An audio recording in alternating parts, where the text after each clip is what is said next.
Hello students, आप सबका एक बार फिर स्वागत है अपने YouTube channel Agastya math academy में। लास्ट वीडियो हमारी 8th क्लास पे आई थी, चैप्टर 4 क्वाड्रिलेटरल, जिसमें हमने बेसिक कॉन्सेप्ट्स अपने क्लियर करे थे, खासकर पॉलीगन। आज हम क्या है क्वाड्रिलेटरल्स के बारे में पढ़ेंगे। आपको मैंने बता दिया था कि क्वाड्रिलेटरल कौन होते हैं। क्वाड्री वर्ड लिया गया क्वाड्रा यानी कि 4, लेटरल वर्ड लिया गया एक लैटिन लैंग्वेज है, उससे लेटस वर्ड है जिसका मतलब होता है साइड, यानी कि 4 साइड वाले पॉलीगन को हम क्या बोलते हैं, क्वाड्रिलेटरल बोलते हैं। इसमें हमें सबसे पहले जो पढ़ना है, आपका जो पेज नंबर 82 है, यहां से स्टार्ट करते हैं। पेज नंबर 82 पे हमें क्या बोला गया है कि फर्स्ट जो हमें क्वाड्रिलेटरल दिए गए हैं वो कौन है, हमारे रेक्टेंगल एंड स्क्वायर। तो आज हम रेक्टेंगल और स्क्वायर्स के बारे में ही यहां पर क्या है डिस्कस करेंगे कि रेक्टेंगल और जो स्क्वायर्स होते हैं उनकी प्रॉपर्टी एक्चुअल में होती क्या है। आज इन्हीं को हम क्या करेंगे, यहां पर डिस्कस करेंगे। तो हमारा जो आज का टॉपिक रहेगा वो मेनली किस पे रहेगा, रेक्टेंगल एंड स्क्वायर पे रहेगा। तो ये हमारा टॉपिक आज का। आज हम इसकी सभी प्रॉपर्टीज क्या करेंगे, डिस्कस करेंगे। आप सबको पता है कि रेक्टेंगल और स्क्वायर दोनों ही क्वाड्रिलेटरल हैं।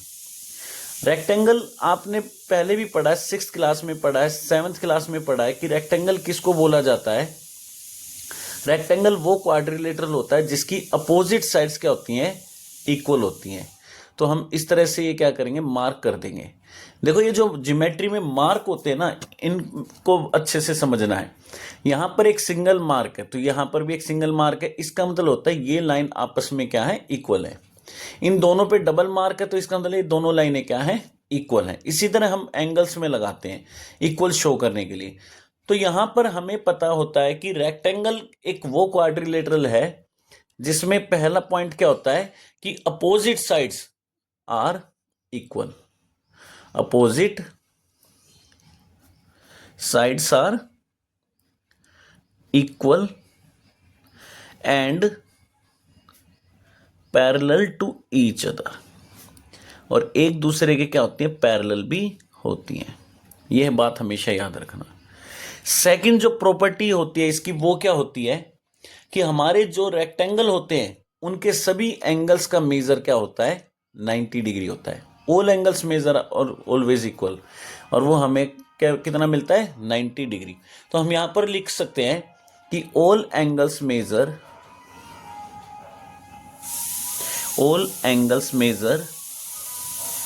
इज 90 डिग्री, यानी कि सभी एंगल्स का मेजर कितना है, 90 डिग्री, यानी कि सभी एंगल्स क्या होते हैं, इसके इक्वल होते हैं। ये बात हमेशा याद रखना। और ऐसी जो हमारी फिगर होती है, क्वाड्रिलेटरल्स होते हैं, उन्हीं को हम क्या बोलते हैं, रेक्टेंगल बोलते हैं। हम अभी डिस्कस करेंगे कुछ टाइम बाद कि हम स्क्वायर को भी क्या बोल सकते हैं, एक रेक्टेंगल बोल सकते हैं। क्यों, क्योंकि स्क्वायर में ये दोनों कंडीशंस क्या होती हैं, सेटिस्फाई होती हैं, इसलिए स्क्वायर को भी एक रेक्टेंगल बोला जा सकता है। लेकिन कभी भी हम रेक्टेंगल को स्क्वायर नहीं बोल सकते, क्योंकि स्क्वायर की जो कंडीशंस होती है वो रेक्टेंगल सेटिस्फाई नहीं करता है। कौन सी नहीं करता है, ये वाली, क्योंकि स्क्वायर में सभी साइड्स का मेजर क्या होता है, इक्वल होता है, जबकि रेक्टेंगल में सिर्फ अपोजिट साइड्स का मेजर इक्वल होता है।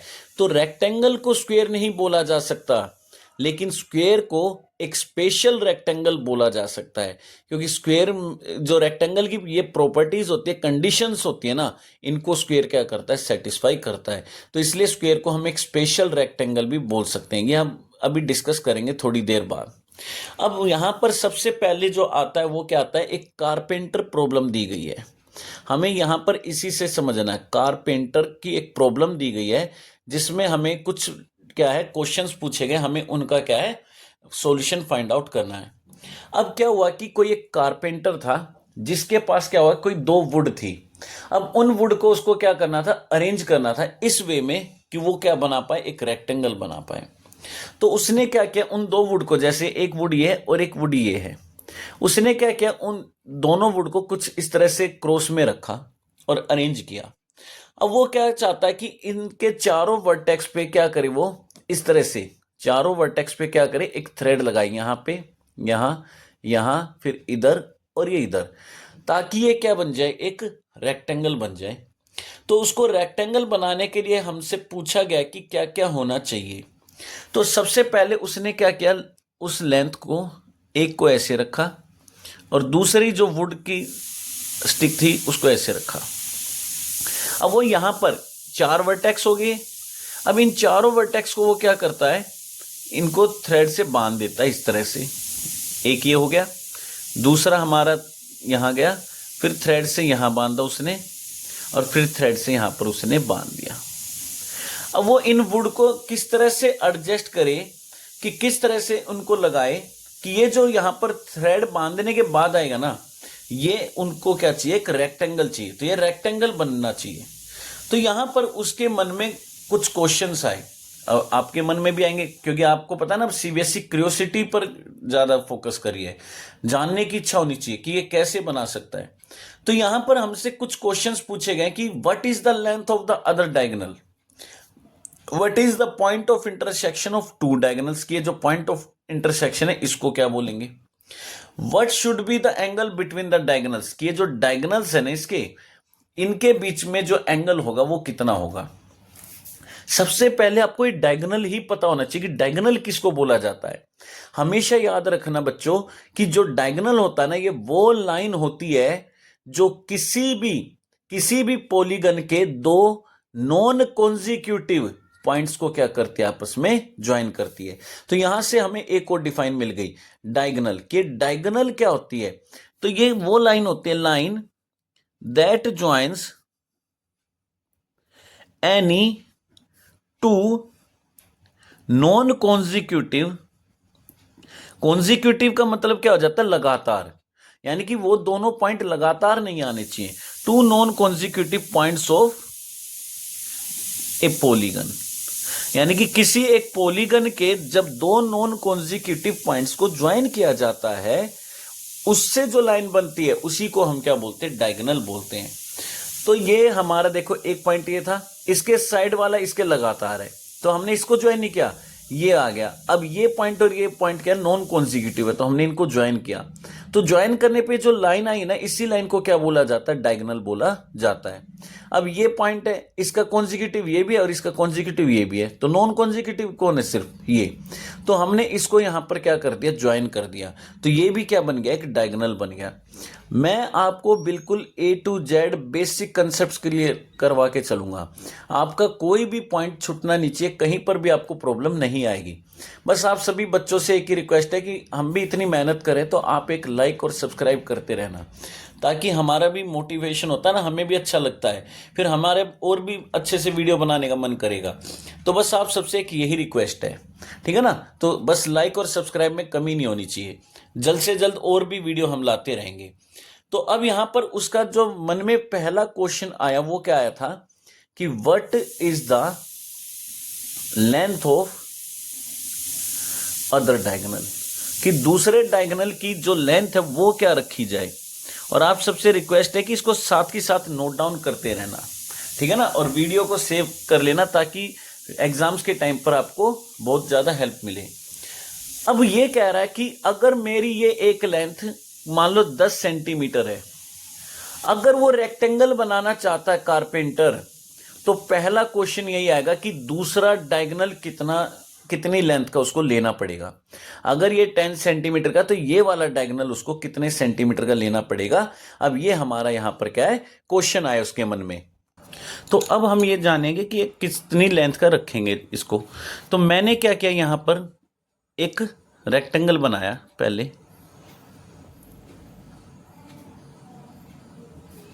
इस तरह से। अब यहां पर मैं क्या है, अलग अलग कलर्स का यूज करूंगा ताकि आपको क्या है अच्छे से क्लियर हो जाए। ये मान लो मैंने क्या किया, एक यहां पर यहां पर मैंने क्या किया, ये एक इस तरह से ये डायगोनल ड्रॉ कर दिया पहला। इससे क्या होगा, आपको अच्छे से क्लियर हो जाएगा कि अलग अलग कलर का यूज करूंगा। तो एक एक हमने डायगोनल लिया। अब इस डायगोनल को ज्वाइन किया ना मैंने, तो आप देखोगे यहां पर एक ट्रायंगल दिखाई दे रहा है। तो मैंने क्या किया, इस ट्रायंगल को ग्रीन कलर से बना दिया ताकि आपको अच्छे से क्लियर हो जाए। वहीं पर अगर आप देखोगे, मैंने दूसरा डायगोनल इस तरह से क्या किया, ज्वाइन किया, ये हो गया ऑरेंज कलर वाला, सेकंड डायगोनल ये हो गया। अब यहां पर मुझे इनको क्या लाना है, इक्वल लाना है। इक्वल लाने के लिए हमारे पास एक अच्छा मेथड होता है जिसको हम क्या बोलते हैं, कॉन्ग्रुएंसी। आपने 7th में भी पढ़ी होगी कॉन्ग्रुएंसी। तो हम यहां पर क्या करेंगे, कॉन्ग्रुएंसी का यूज करेंगे। तो इसके लिए मेरे को क्या है, 2 ट्रायंगल चाहिए होते हैं पहली बात। और उन 2 ट्रायंगल में बेटा हमें कोई भी 3 पेयर क्या लाने होते हैं, इक्वल लाने होते हैं, कोई भी 3 पेयर। और वो 3 पेयर क्या हो सकते हैं, या तो उन दोनों ट्रायंगल की तीनों साइड को इक्वल ले आओ आपस में, या अगर 2 साइड इक्वल ला रहे हैं तो उन दोनों साइड के बीच में बनने वाला एंगल हमें लाना पड़ेगा इक्वल। या फिर कोई एक ही साइड है तो एक ही साइड पर बनने वाले दोनों एंगल वो इक्वल लाने पड़ेंगे उन दोनों ट्रायंगल के। या फिर हम क्या कर सकते हैं, RHS का भी यूज कर सकते हैं। उससे क्या होता है कि हम कॉन्ग्रुएंसी का यूज करके उन ट्रायंगल्स को इक्वल ला सकते हैं। तो मैंने क्या किया, एक डायगोनल को इस ऑरेंज कलर से दिखाया, दूसरे को ग्रीन से। अब मेरे को एक दूसरा ऐसा ट्रायंगल चाहिए। अब देखो ये ट्रायंगल मैं ले नहीं पाऊंगा, क्यों नहीं ले पाऊंगा, क्योंकि डायगोनल ऐसे गया है। तो ये डायगोनल कैसे ट्रायंगल बना रहा है, इसके एंड यहां पर है तो इनको ऐसे ज्वाइन कर दो, क्योंकि डायगोनल यहां इस तरह से आया ना, और इसको यहां पर ऐसे ज्वाइन कर दो। तो आपको दोनों ट्रायंगल बिल्कुल क्लियर दिखाई दे रहे होंगे। इसलिए मैंने कलर का यूज किया, क्योंकि पेन का यूज करता तो आपके समझ में नहीं आता। अब इस रेक्टेंगल का नेमिंग करते, ये हमारा ए है, ये हमारी बी है, और ये सी है, और ये डी है। कई बार बच्चे सबसे बड़ी गलती क्या करते हैं, ए बी सी डी लिख देते हैं। नहीं बेटा, ये कॉन्जिक्यूटिव पॉइंट्स हैं। बी इस लाइन पर है तो इसी लाइन के दूसरे एंड पर हम क्या लिखेंगे, सी लिखेंगे। इस बात का ध्यान रखना। सबसे बड़ी मिस्टेक यही करते हैं बच्चे, ए बी सी डी कर देते हैं, तो ये गलत हो जाता है। तो ए बी सी डी ऐसे आता है, ठीक है, या ए बी सी डी ऐसे, यानी कि उसी लाइन पर दोनों पॉइंट आने चाहिए। कोई डाउट है तो आप वो क्लियर कर सकते हैं मुझसे बाद में कमेंट में मैसेज करके। उसके बाद अब यहां पर बात करते हैं कि मुझे इन डायगोनल्स, इस दूसरे डायगोनल की लेंथ का पता लगाना है। इसकी तो पता है, तो इसकी पता लगानी है। मैंने बोला ना, मान ले अगर ये मेरी 10 सेंटीमीटर है तो ये कितनी आएगी, इसको समझना है। तो यहां पर मैंने देखा कि मेरे पास 2 ट्रायंगल है। पहला ट्रायंगल है मेरा ADC, और दूसरा जो मेरा ट्रायंगल है वो क्या है बेटा, अब इसको समझते हैं। मोस्टली बच्चे क्या करते हैं कि ट्रायंगल का नाम कुछ भी लिख देते हैं, और आप देखोगे ज्यादातर टीचर भी ऐसा ही कर देते हैं कि कुछ भी नाम लिख देते हैं। वो गलत होता है। सबसे पहली बात हमेशा याद रखना, वो क्या होता है, गलत होता है। हमें यहां पर हमेशा कोरस्पॉन्डिंग पार्ट्स दिखाने होते हैं, कोरस्पॉन्डिंग लेंथ या कोरस्पॉन्डिंग एंगल्स दिखाने होते हैं। तो उसी के अकॉर्डिंग हम यहां पर नेमिंग करते हैं। और ज्यादातर क्या करते हैं, ADC लिख दिया, इसको कुछ भी लिख देते हैं, DCB CBD ऐसे कुछ भी लिख देते हैं, गलत होता है। कोरस्पॉन्डिंग पार्ट्स का यूज करना होता है। इसके लिए आप क्या करो, एक रफ ट्रायंगल बना लो ऐसे। ये मैंने नाम लिख दिया D, ये मेरा A है और ये मेरा C है, ये हो गया। अगर मैं ध्यान से देखूं इस D पर, यहां पर क्या है, इस ग्रीन वाले का 90 डिग्री है, ग्रीन वाले का 90 डिग्री है यहां पर, है ना। तो ये मेरा 90 डिग्री वाला है। तो अब ये ऑरेंज ट्रायंगल में 90 डिग्री कौन से वर्टेक्स पे आ रहा है, देखो ध्यान से, तो ये C पे आ रहा है। तो यानी कि जो दूसरा ट्रायंगल है ना, उसका यहां पर क्या आएगा, C आएगा। एक को सर्कल से दिखा देते हैं। अब AD किसके इक्वल होती है, BC के इक्वल होती है। क्यों, हमें पता अपोजिट साइड्स आर इक्वल। अब AD यहां पर है तो BC या नीचे C तो फिक्स हो गया, तो इसका मतलब B यहां पर आएगा, और लास्ट में जो D बच गया वो यहां पर आएगा। अब मैंने नेमिंग कैसे लिखी इस ट्रायंगल की, ADC, इस तरह से गया मैं ADC, तो इसका नेमिंग कैसे करेंगे, BCD। तो दूसरा ट्रायंगल हमारा क्या है, BCD। ये कोरस्पॉन्डिंग पार्ट्स हमेशा इक्वल आने चाहिए। अगर मैं ध्यान से देखूं, मुझे पता है कि अपोजिट साइड्स क्या होती है, इक्वल, और AD किसके इक्वल होती है, BC के। तो देखो मेरे आगे AD आ रहा है तो आगे ही BC आ रहा है, ये होती है बात, ये हमें ध्यान रखना होता है। तो ये AD बराबर है BC के, क्यों है, रीजन लिखना होता है। अगर आप यहां पर रीजन नहीं देंगे ना, तो ये लगाइए कि आपके मार्क्स कट हो जाएंगे।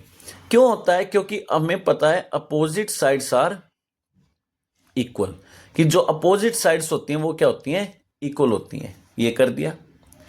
अब ध्यान से देखेंगे, मुझे क्या दिखाई दे रहा है, यहां पर ये एंगल 90 है ग्रीन वाले का। अगर मैं इसको ऐसे कवर कर लूं तो ये ट्रायंगल है ग्रीन वाला, तो इसका 90 यहां पर बन रहा है।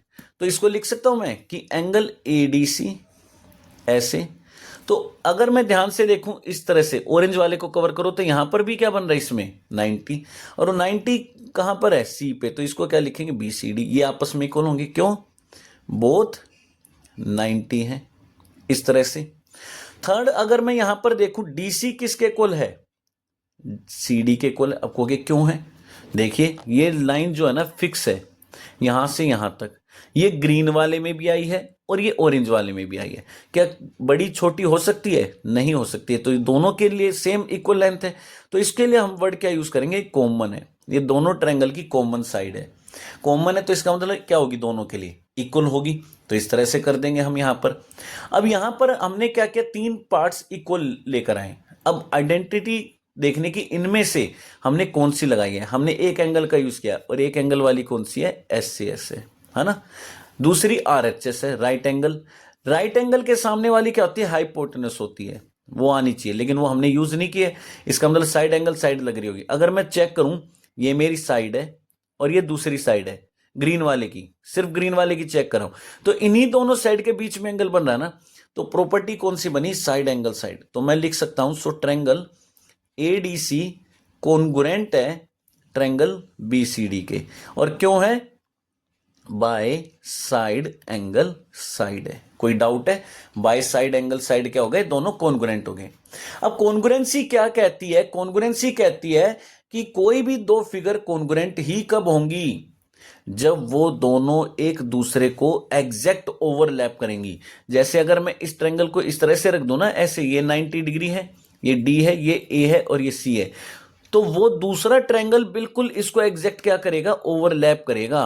अगर वो ओवरलैप नहीं कर रहा है तो वो कभी भी कॉन्ग्रुएंट नहीं हो सकता।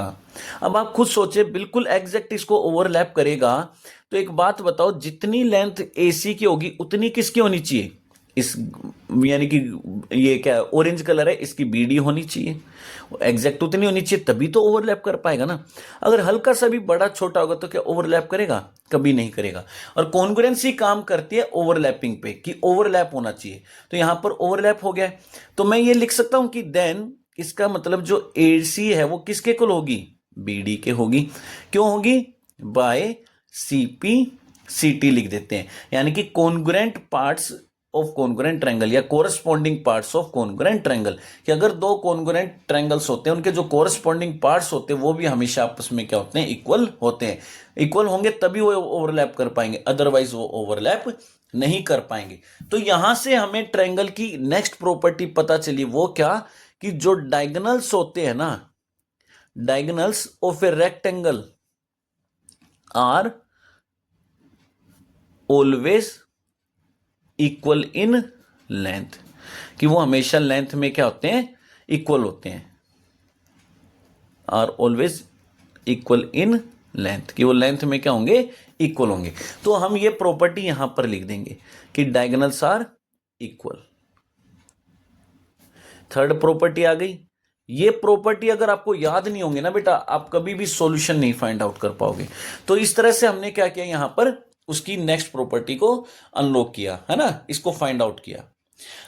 अब इसके मन में सेकंड क्वेश्चन क्या आया कि what is the point of intersection of two diagonals. यहां स्पेस कम है तो मैं एक बार पेन से, सेकंड क्वेश्चन उसके मन में क्या है कारपेंटर के, कि जो हमारा पॉइंट ऑफ इंटरसेक्शन होगा, what is the point of intersection of two diagonals, कि ये जो दोनों डायगोनल है ना, इनका जो पॉइंट ऑफ इंटरसेक्शन है ये कैसे हम पता करें। देखो, अगर मैं चाहूं ना तो इनको भी किस तरह से पता कर सकता हूं, इसी कॉन्ग्रुएंसी से पता करूंगा। कैसे करूंगा इसको समझते हैं। मान लो ये मेरा रेक्टेंगल है, सेम वही, ये मेरा रेक्टेंगल है, वही ए बी सी डी, और ये इसके डायगोनल्स थे, इस तरह से ये थे। अब मुझे पता करना है कि ये जो पॉइंट ओ है ना, ये इस डायगोनल पे और इस डायगोनल पे कहां पर आएगा। यही तो है what is the point of intersection, कि ये जो पॉइंट ऑफ इंटरसेक्शन है इन दोनों डायगोनल्स पे कहां आएगा। ये हमें पता करना है कि ये किस इसकी AC के ऊपर कहां आएगा, BD पे कहां पर आएगा, तो ये हमें पता करना है। अब इसके लिए फिर से मैं क्या करूंगा, कॉन्ग्रुएंसी का यूज करूंगा, सबसे बेस्ट मेथड है। अब उसके लिए मैंने क्या किया, फिर से 2 ट्रायंगल चाहिए। मुझे ये पता करना है कि ये लेंथ कितनी रहेगी, है ना, ये लेंथ मेरी कितनी रहेगी, कि ये पॉइंट इस वर्टेक्स A से कितनी दूर होगा, C से कितनी दूर होगा, या फिर B से कितनी दूर होगा, D से कितनी दूर होगा, ये हमें पता लगाना है। तभी तो मैं बता पाऊंगा ना कि इन दोनों डायगोनल का पॉइंट ऑफ इंटरसेक्शन क्या है, या कहां पर वो लाई करेगा, एग्जिस्ट करेगा। तो मुझे इनका लेंथ का पता लगाना पड़ेगा कि ये जो O है ये A से कितनी दूर है। तो मैंने क्या किया, एक ट्रायंगल यहां पर ऐसे बनाया ग्रीन वाला, इस तरह से इन लेंथ का पता लगाना है। और दूसरा मैंने क्या किया, इस तरह से बनाया ऑरेंज वाला।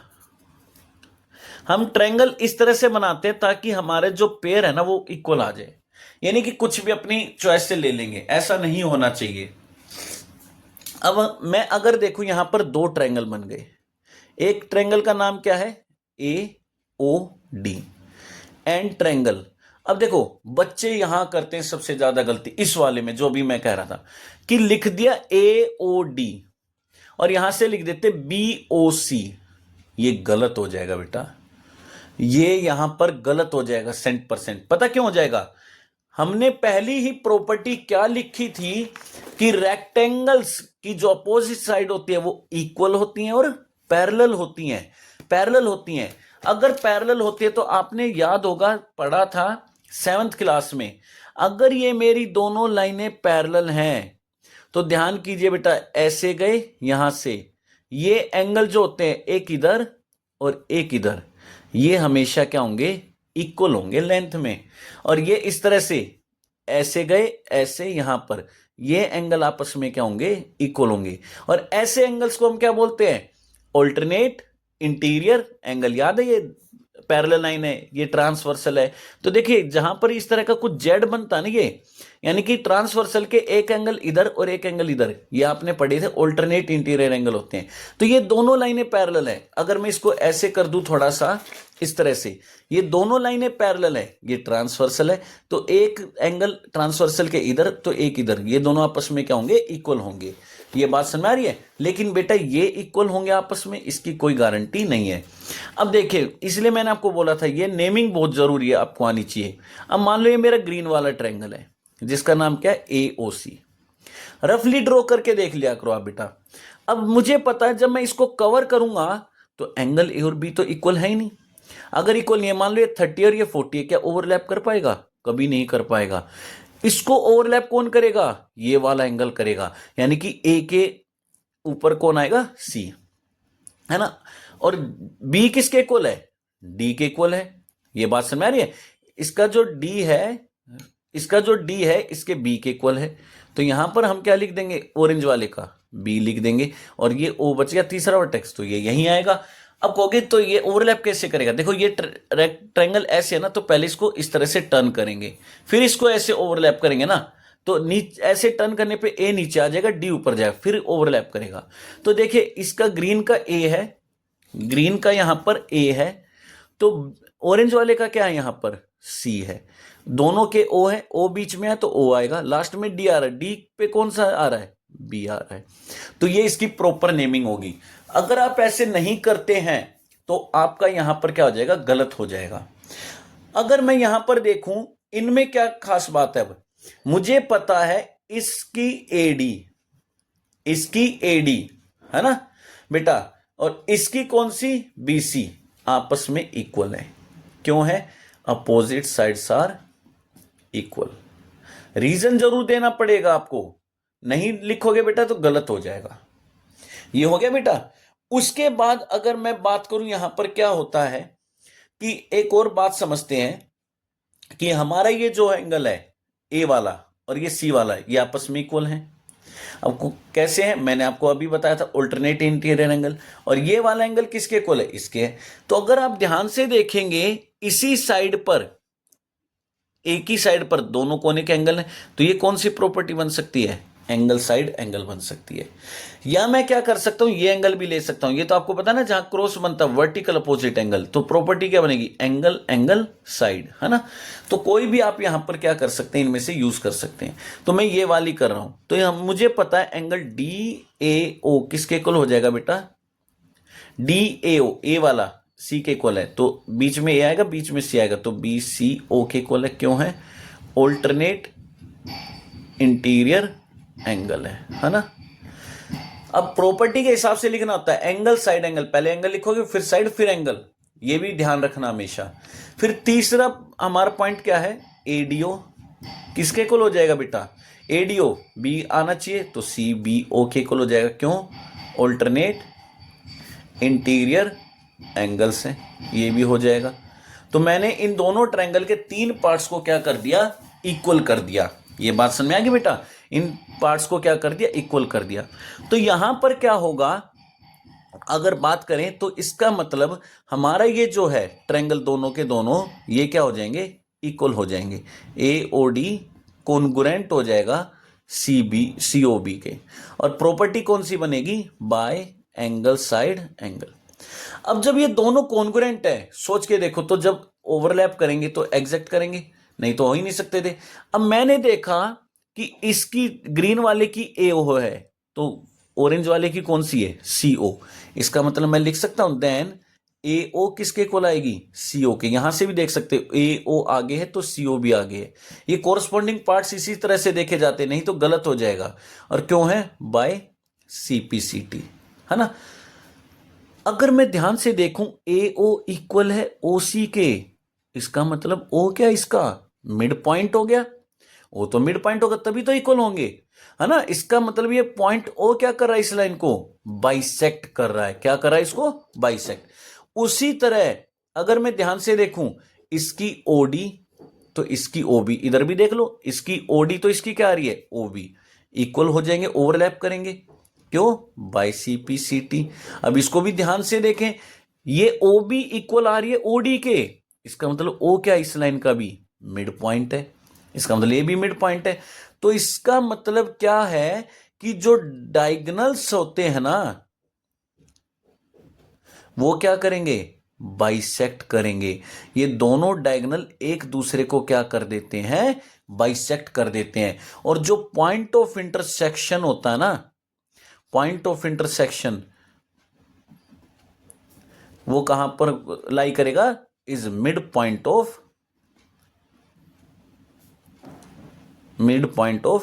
ए सी एंड बी डी, यानी कि इन दोनों का क्या बनेगा, मिड पॉइंट बनेगा। और यहां पर डायगोनल्स क्या करेंगे, एक दूसरे को बाइसेक्ट करेंगे। दूसरा हमने एक और बात पढ़ी थी, अभी एक पहले वाला क्वेश्चन करा था कि ए सी किसके को ला रहा था बेटा, बी डी के को ला रहा था। ये वाला डायगोनल पूरा एसी किसके को ला रहा था, बीडी के को ला रहा था। अब एक बात बताओ बेटा, अगर मान लो ये मेरी 10 है, तो 10 के 2 इक्वल पार्ट क्या होंगे, 5 5, है ना। अगर मैं देखूं ए ओ इक्वल है मेरा ओ बी के, सॉरी ओ सी के, ए ओ इक्वल है ओ सी के, दोनों किसके इक्वल हो जाएंगे, ए सी का हाफ लिख दूं। अब कहोगे क्यों लिखा, देख लो तभी तो बेटा मिड पॉइंट बनेगा ना ये, जब ये ए सी के हाफ होंगे, नहीं तो बन ही नहीं सकता था। तो इसका मतलब ये एसी का क्या हो गया, हाफ हो गया ना एसी का हाफ। तो यहां पर दूसरा बी ओ किसके को लिख सकते हैं, ओडी के, क्योंकि हमने प्रूफ किया है। और ये दोनों किसके को लाएंगे, बीडी का हाफ आएगा। अब कहोगे कैसे, वही है, ये मेरी 10 है तो इधर 5 आना चाहिए, इधर 5, तभी तो इक्वल हो पाएंगे ना। अगर मैं इन तीनों को कंपेयर करूं, एसी इक्वल है बीडी के, एसी इक्वल है बीडी के, तो दोनों के हाफ भी क्या होंगे, इक्वल होंगे। तो दोनों के हाफ भी क्या होंगे बेटा, आपस में इक्वल होंगे। जब पूरे पूरे इक्वल हैं भाई, ये 10 है ये 10 है, तो 10 का हाफ कितना हो गया, 5, तो 10 का हाफ कितना हो गया, 5, तो ये भी इक्वल होंगे। एसी का हाफ क्या लिख सकता हूं मैं, ए ओ, इसका हाफ क्या लिख सकता हूं, ओ बी, तो ये भी हो गया। या मैं क्या लिख सकता था, एसी की जगह सी ओ, और इसकी जगह क्या लिख सकता था, ओ डी।